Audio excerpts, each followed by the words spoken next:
Ακόλαστος και πάλι στα λέει σε κρεπάλι. Τη ρήμα που θα φτύσω δεν πλησιάζει άλλη. Βγήκαν άσχετοι πολύ μα ένας σε χωρίζει. Που έκανε τον ακόλαστο συνέχεια να βρίζει. Ήρθε η ώρα μάγκα μου να βγεις απ' τη σκηνή.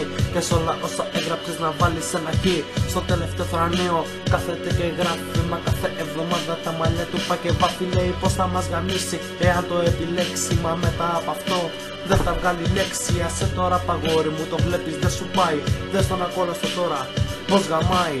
Όσο και να γράφεις, όσο και να πεις, παίζεις σε επίπεδο β' εθνικής. Έλα στη Super League να παίξεις με τα λάνια. Να είσαι όμως σίγουρος θα ψάχνεις στην μπάνια. Φύγε απ' τη σκηνή, το στυλ σου ξενερώνει. Φύγε απ' τη σκηνή, η ώρα σου τελειώνει. Δεν έχεις καταλάβει τώρα το αληθινό. Σήκα το θρανείο σου και άσε το στυλό.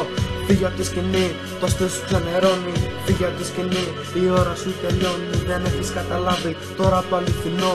Σήκα το θρανείο σου και άσε το στυλό.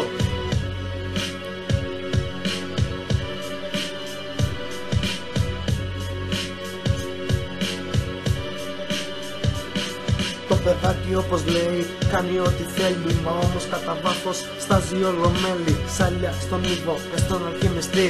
Κάνα τζιμπούκι στα κρυφά στον ισορροπιστή. Κάνει τώρα όπου και σταθεί και όπου και αν βρεθεί. Δεν το έχει το παιδί, δεν το έχει αισθανθεί. Σαν τη βανδύ δίνεται για να τραβάει τα φόρτα. Να κάτσει στο θρανείο του να γράψει καμιά ρήμα πρώτα. Και μετά να έρθει για να δει πόσο σκληρή είναι η hip-hop σκηνή. Αυτοί που αξιοποίησαν οι ζητανοί ή όπως αλλιώς ζωντανή νεκρή. Φύγε απ' τη σκηνή, το στυλ σου ξενερώνει. Φύγε απ' τη σκηνή, η ώρα σου τελειώνει. Δεν έχεις καταλάβει τώρα το αληθινό. Σήκα το θρανείο σου και άσε το στυλό. Φύγε απ' τη σκηνή, το στυλ σου ξενερώνει. Φύγε απ' τη σκηνή, η ώρα σου τελειώνει. Δεν έχεις καταλάβει τώρα το αληθινό. Σήκα το θρανείο σου και άσε το στυλό.